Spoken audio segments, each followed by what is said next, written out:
Hi అండి అందరికీ, నేను మీ Divya. Welcome back to Telugu kitchen. ఈ సమ్మర్లో బయట ఎండవేడి నుంచి ఇంటికి వచ్చిన వారికి అలసట నీరసం పోయేలాగా 2 నిమిషాల్లో ఈ రిఫ్రెషింగ్ డ్రింక్స్ని చేసివ్వండి. వెంటనే రిలాక్స్ అవుతారు. అంతేకాకుండా ఈ డ్రింక్స్ మంచి ఎనర్జీ బూస్టర్స్ అన్నమాట. తాగిన వెంటనే చాలా ఎనర్జీగా రిలీఫ్గా ఉంటుంది. సో మీరు కూడా ఒకసారి ట్రై చేసేయండి. మరి ఇక లేట్ లేకుండా ఈ డ్రింక్స్ని ఎలా ప్రిపేర్ చేయాలో చూసేద్దాం. మన మొదటి డ్రింక్ వచ్చేసి క్యారెట్ బనానా జ్యూస్. ఈ జ్యూస్ మనకి ఇన్స్టంట్గా ఎనర్జీని ఇస్తుంది. అంతేకాకుండా డే అంతా కూడా స్ట్రాంగ్గా ఉండే స్టామినా కూడా ఇస్తుంది. సో ఈ డ్రింక్ ప్రిపేర్ చేయడానికి 2 క్యారెట్స్ తీసుకొని కడిగేసిన తర్వాత క్యారెట్ పైన పీల్ని తీసేయండి. ఈ క్యారెట్స్ని చిన్న చిన్న ముక్కలుగా కట్ చేసి ఒక మిక్సీ గిన్నెలోకి తీసుకోండి. ఈ క్యారెట్స్లోకి కొద్దిగా వాటర్ని వేసి మెత్తగా గ్రైండ్ చేయండి. నేను ఇక్కడ ప్రిపేర్ చేస్తున్న క్వాంటిటీ ఇద్దరికి సరిపడా చేస్తున్నాను అనమాట. మీరు ఎక్కువ మెంబర్స్కి చేస్తున్నట్టయితే క్వాంటిటీలు పెంచి తీసుకోండి. ఇలా గ్రైండ్ చేసుకున్న ఈ క్యారెట్ జ్యూస్ని వేరొక బౌల్లోకి స్ట్రైనర్తో వడకట్టండి. పల్ప్ అంతా సెపరేట్ అయ్యేలాగా వడకట్టుకున్నాక ఈ క్యారెట్ జ్యూస్ని మళ్ళీ మిక్సీ గిన్నెలోకి తీసుకొని ఇదే మిక్సీ గిన్నెలోకి ఒక ఫుల్ బనానాని పీల్ తీసేసుకొని ఇలా చిన్న చిన్న ముక్కల్లాగా కట్ చేసి తీసుకోండి. అలాగే ఇందులోకి 1 కప్పు పాలను వేసుకొని 2 స్పూన్స్ షుగర్ కూడా వేసి సాఫ్ట్గా గ్రైండ్ చేయండి.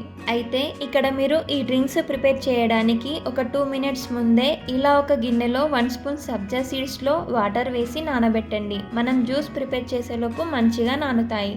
సో ఈ విధంగా ఫైన్గా గ్రైండ్ చేసుకోవాలి. ఇప్పుడు ఈ జ్యూస్ని సర్వ్ చేసుకోవడానికి ఒక గ్లాస్లోకి 3 to 4 ఐస్ క్యూబ్స్ని వేసుకొని మనం గ్రైండ్ చేసిన జ్యూస్ని కూడా తీసుకోండి. అలాగే ఇప్పుడు పైనుండి నానబెట్టిన సబ్జా గింజలను 1 స్పూన్ వేయండి. ఇప్పుడు పైనుండి సన్నగా కట్ చేసిన డ్రై ఫ్రూట్స్ని వేసి గార్నిష్ చేయండి. ఇక్కడ డ్రై ఫ్రూట్స్ వేసుకోవడం అనేది ఆప్షనల్, కానీ ఇలా కొద్దిగా డ్రై ఫ్రూట్స్ని వేస్తే మనం జ్యూస్ తాగుతున్నప్పుడు మధ్య మధ్యలో పలుకులు తగులుతుంటే చాలా బాగుంటుంది. అంతే, simple. Carrot banana juice ready. మన రెండవ డ్రింక్ వచ్చేసి వాటర్ మిలన్ బనానా జ్యూస్. ఈ డ్రింక్ కూడా ఇన్స్టాంట్గా ఎనర్జీని ఇస్తుంది అండ్ సమ్మర్లో వాటర్ మిలన్ వంటికి చల్లదనం కూడా. సో ఈ డ్రింక్ ప్రిపేర్ చేయడానికి వాటర్ మిలన్ని తీసుకొని పీల్ కూడా తీసేసాక చిన్న చిన్న ముక్కలుగా కట్ చేయండి. ఇలా కట్ చేసిన వాటర్ మిలన్ ముక్కలను మిక్సీ గిన్నెలోకి 1 కప్పు తీసుకోండి.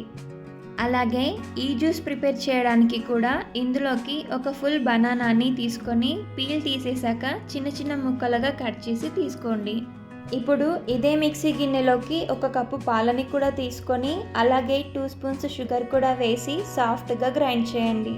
ఇక్కడ నేను ప్యాకెట్ పాలని తీసుకుంటున్నాను కాబట్టి డైరెక్ట్గా యూస్ చేశాను. ఒకవేళ మీరు గేదె పాలు తీసుకుంటున్నట్టయితే కాచి చల్లార్చిన పాలను తీసుకోండి. ఇప్పుడు సర్వ్ చేసుకోవడానికి గ్లాస్లోకి 3 to 4 ఐస్ క్యూబ్స్ని వేసుకొని మనం మిక్సీ పట్టిన జ్యూస్ని కూడా తీసుకోండి. అలాగే పైనుండి నానబెట్టిన సబ్జా గింజలని 1 స్పూన్ వేసుకొని సన్నగా కట్ చేసుకున్న డ్రై ఫ్రూట్స్తో గార్నిష్ చేసుకుంటే water melon banana juice ready. ఇలా ప్రిపేర్ చేసిన డ్రింక్ని ఎండన పడి వచ్చిన వాళ్ళకి ఇస్తే చాలా హ్యాపీగా తాగేస్తారు. అంతేకాకుండా ఈ డ్రింక్ని చిన్నపిల్లలకి ఇచ్చినా కూడా డే అంతా యాక్టివ్గా స్ట్రాంగ్గా ఉంటారు. సో ఈ వేసవిలో మీరు కూడా ఇంట్లో తప్పకుండా ట్రై చేయండి. ట్రై చేశాక మీ ఫీడ్బ్యాక్ని నాతో కామెంట్లో చెప్పండి. రెసిపీ నచ్చితే వీడియోకి లైక్ చేసి మీ ఫ్రెండ్స్ అండ్ ఫ్యామిలీ మెంబర్స్కి షేర్ చేయండి. మరిన్ని రెసిపీస్ కోసం మన ఛానల్ని ఫాలో అవ్వండి. Thank you for watching.